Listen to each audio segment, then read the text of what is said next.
Welcome back to DuMarko, where vintage meets history and engineering. And today we're examining a chronograph that wasn't just built to last, but built to leave Earth's atmosphere. The Strela chronograph, powered by Poljot 3017 movement, a piece of Soviet engineering that marked its time not just in flight logs, but in the vacuum of space. After World War II, the Soviet Union aggressively pushed to close the technological gap with the West. In horology, that meant creating their own wrist-worn chronograph, something with true stopwatch capability. At the time, Soviet officers had access to rugged, no-nonsense watches like Sturmansky, but there was no chronograph equivalent. That changed when the USSR acquired the tooling and the rights for the Venus 150 movement from Switzerland. The Venus 150 was a column wheel chronograph, already considered slightly dated in Switzerland by the mid-1950s. But Soviet engineers saw potential. They redesigned and improved it to meet Soviet manufacturing standards. And the result, the Poljot 3017, a 19-jewel, later 21 hand-wood column wheel chronograph that represented the USSR's first domestically produced chronograph caliber. With the 3017 movement completed, a new watch was built around it, the Strela, which means arrow.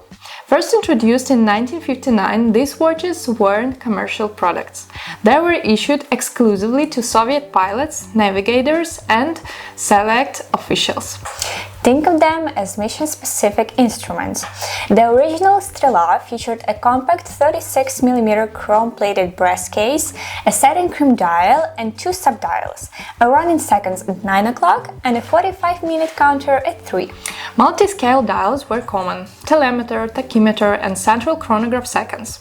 Hands were thin and highly legible, although early models lacked luminous material, probably to eliminate unnecessary radiation risk and maintain clarity.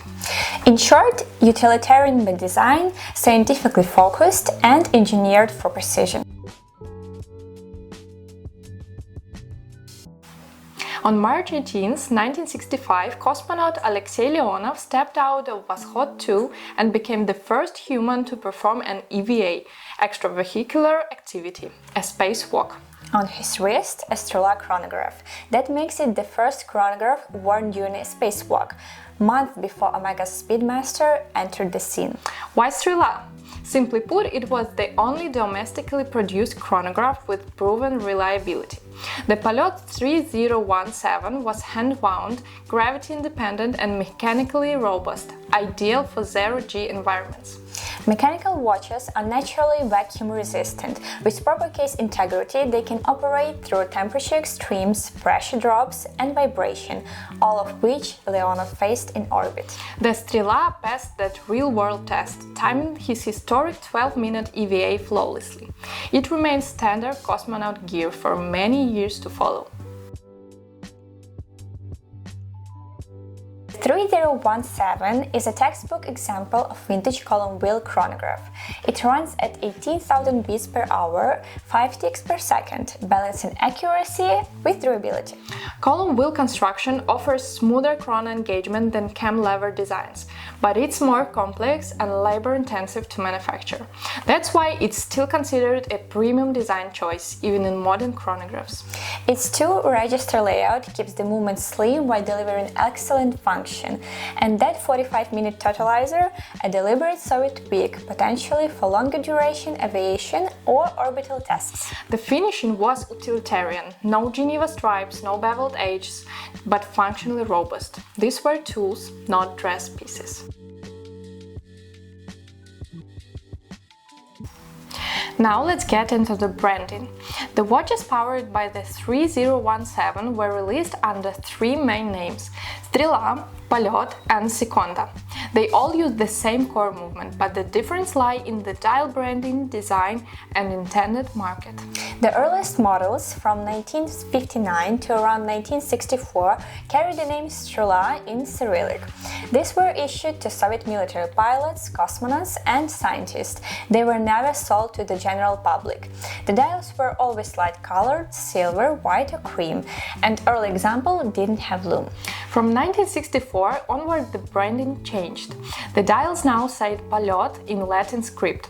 These versions were functionally the same, but they introduced broader hands with luminous paint and were made available to a wider circle of users, including professionals outside the military. And then we have Sekonda. This was a brand created for export, especially to the United Kingdom.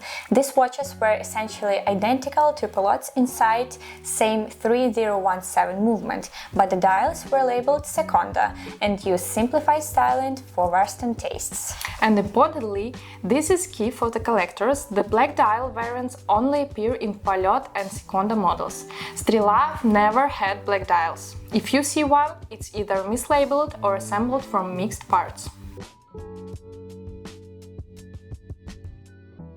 By 1979, the 3017 was phased out. It was replaced by the cam-lever Poljot 3133 based on the Valjoux 7734. A good movement, but a different beast altogether. That ended Strela production as we know it. Roughly 100,000 units across all variants were produced over 2 decades, a tiny number compared to Swiss counterparts. So, why is the Strela so collectible now? First, the historical significance. It bet Omega to space. Second, the mechanical pedigree, a Soviet column wheel chrono. And third, rarity. Early Arabic dial versions from the 1960s are especially desirable. Maybe 5,000 were made, and those weren't for public sale. But with rising interest comes fakes and Franken watches. Here's how to verify. Look for a 45-minute subdial, not 30. Confirm the 3017 movement with column wheel, correct breech layout and proper markings. Be cautious with the new old stock. Many are reassembled with surplus parts or fake dials. Movement should be stamped 3017 or marked in Cyrillic with jewel count. Also, watch for correct patina. These are 50-plus-year-old watches. If the case looks untouched and the lume glows like a flashlight, ask questions. Join communities and check references. There are solid online guides and expert collectors happy to share known variants. The Strela is a fascinating piece of horological and aerospace history, understated, over-engineered and utterly deserving of its legend status. It's not just a watch, it's a tool that timed the edge of human achievement, a true vintage treasure that survived vacuum, gravity and time itself. If you enjoyed this deep dive, like, subscribe and let us know in the comments. Should we cover the Poljot 3133 next? Thanks for watching DuMarko. Stay tuned, stay precise and stay vintage.